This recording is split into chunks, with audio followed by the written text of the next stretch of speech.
Czwarty dzień wycieczki zaczynamy od zwiedzania bocianej wioski w Pętowie i Tykocina.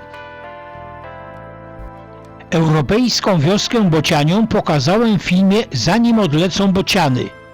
Link do filmu znajduje się w opisie.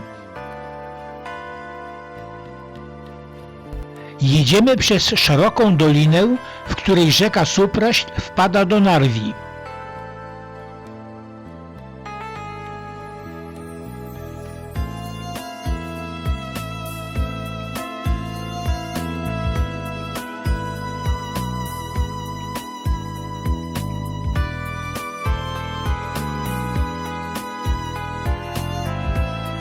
Wjeżdżamy do Tykocina, miasta położonego nad Narwią, liczącego około 2000 mieszkańców. Miasto leżało historycznie na pograniczu Podlasia i Mazowsza. Na tej rozległej łące żeruje ogromne stado kawek i gaweronów. Prawa miejskie nadał Tykocinowi książę mazowiecki Janusz w 1425 roku. W tym samym roku miasto przeszło we władanie księstwa litewskiego. Miasto znacznie się rozwinęło, gdy Tykocin i przyległe ziemie nadano możnemu rodowi Gasztołdów. Aby rozwinąć rzemiosło i handel, Gasztołdowie sprowadzili do Tykocina osadników żydowskich. Po bezpotomnej śmierci Stanisława Gasztołda litewskim prawem, tzw. prawem kaduka, Tykocin stał się własnością króla Zygmunta Augusta. W 1550 roku rozpoczęto budowę Tykocińskiego zamku, a w 1569 roku Tykocin włączono do Królestwa Polskiego. Podczas II wojny północnej, toczonej w latach 1655–1660, zwanej szwedzkim potopem, Tykocin znalazł się w rękach Radziwiłłów sprzymierzonych ze Szwedami. W 1657 roku wojska hetmanów litewskich Pawła Sapiechy i Wincentego Gosiewskiego zdobyły miasto, a Szwedzi zamknięci w zamku wysadzili go częściowo w powietrze. Mijamy dawny klasztor Bernardynów, ufundowany w 1771 roku przez hetmana Jana Klemensa Branickiego. Obecnie jest nim dom emerytalny dla księży i dom pomocy społecznej prowadzony przez Caritas diecezji łomżyńskiej. Po wojnie ze Szwedami w uznaniu zasług Tykocin nadano w dziedziczne władanie Stefanowi Czarnieckiemu. Czarniecki odbudował zamek i umieścił w nim swój pokaźny skarbiec.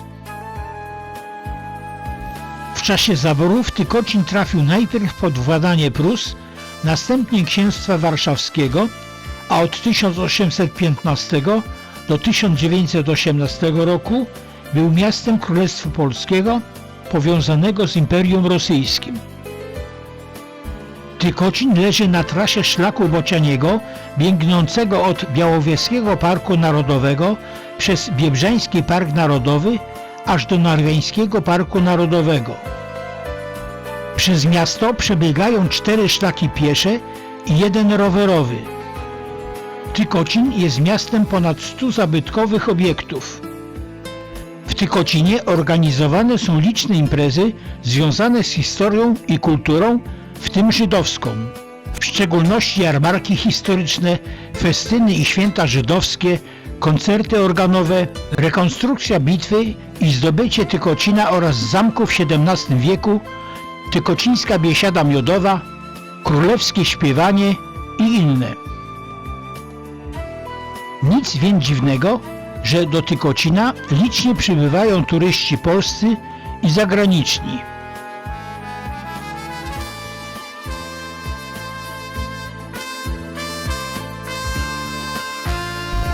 Przejeżdżamy przez najstarszy zespół urbanistyczny historycznego Podlasia z zachowanym układem charakterystycznym dla miasteczka żydowskiego.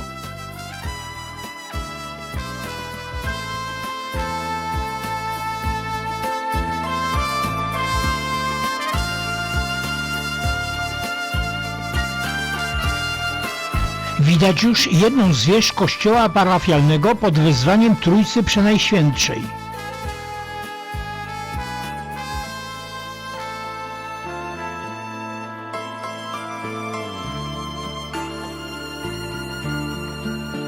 Ulicą Złotą, wybrukowaną kamieniami, dojeżdżamy do placu Czarnieckiego.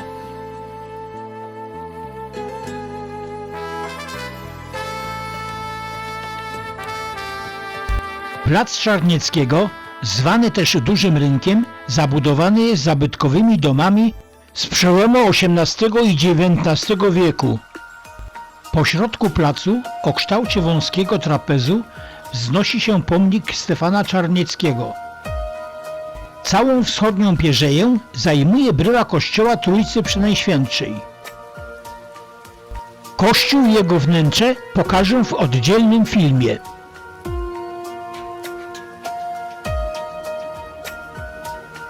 Zanim zaczniemy piesze zwiedzanie, pojedziemy zobaczyć zamek. Niestety nie przewidziano jego zwiedzania.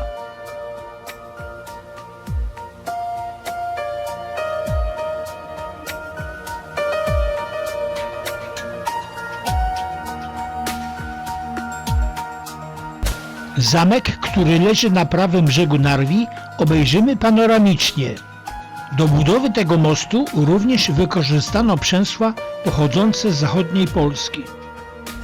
Pierwszą warownię wzniósł prawdopodobnie Jan Gasztołt, który w 1433 roku otrzymał jako darowiznę gród w Tykocinie. Gdy zamek wszedł w skład majątku króla Zygmunta I Starego, został rozbudowany. Później był własnością Stefana Czarnieckiego, a następnie Branickich. Podczas wojny ze Szwedami zamek zajął sprzymierzony z nimi Bogusław Radziwiłł.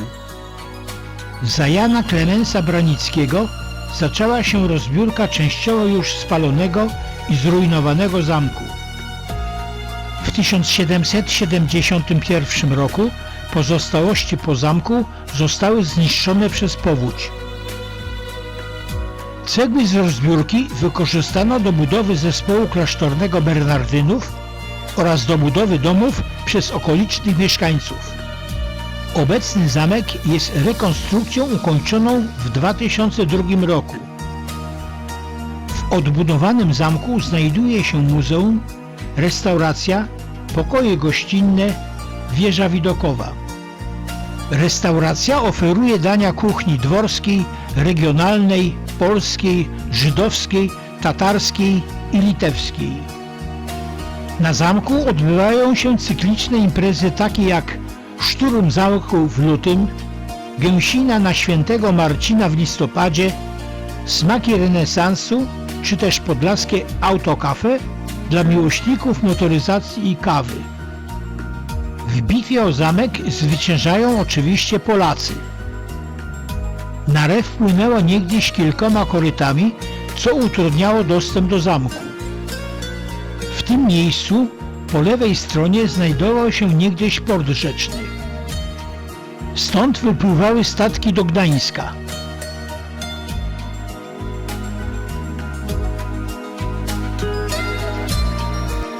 Piesze zwiedzanie Tykocina zaczynamy od kościoła Trójcy Przenajświętszej, ale o nim będzie oddzielny film.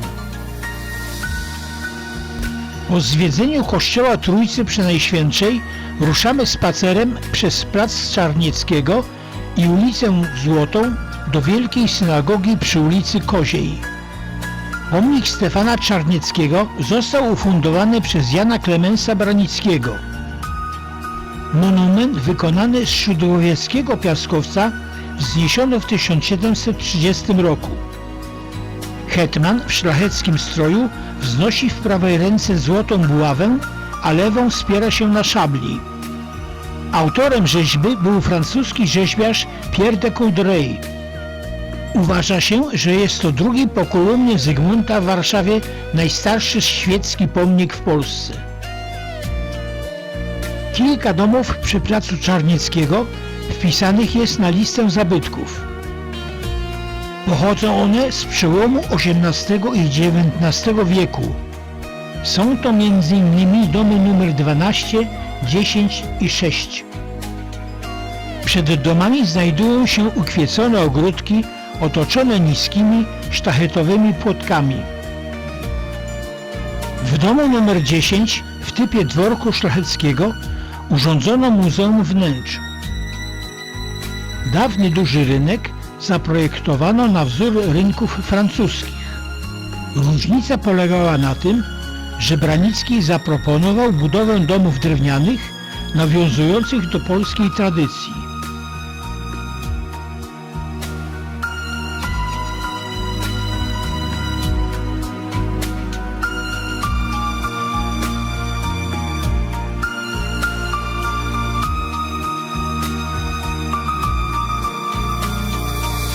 Z rynku wychodzimy na ulicę Złotą. Tu też znajduje się wiele drewnianych domów. Między domami umieszczono stoiska z lokalną żywnością i pamiątkami. Można tu nabyć sękacze, lokalne piwo, kwas chlebowy, miód, nalewki, sery i inne produkty. Kolekcjonerów z pewnością zainteresuje stoisko ze starociami.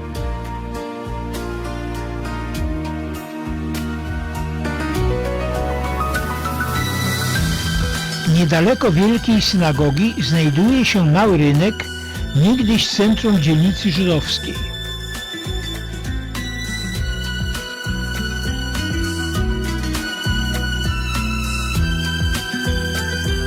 Klimat dawnych czasów można poczuć w willi Regent.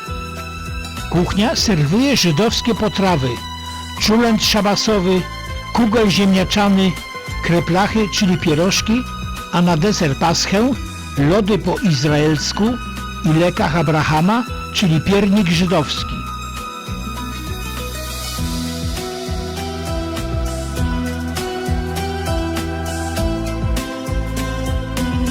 Wielką synagogę, będącą obecnie muzeum, pokażę w oddzielnym filmie.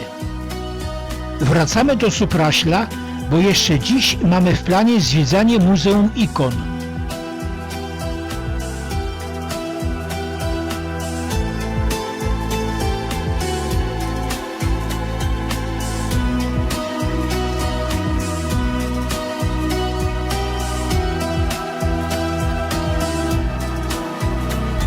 Mijamy zabytkowy wiatrak Koźlak, jeden z licznych na tych ziemiach wiatraków pozostawionych przez Holendrów.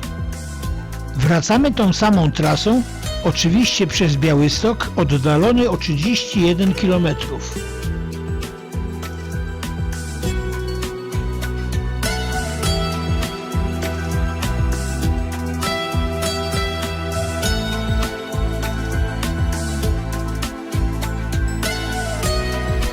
Wioska Bociania w Pętowie i Tykocin to dwa miejsca, które trzeba koniecznie zobaczyć podczas pobytu na Podlasiu.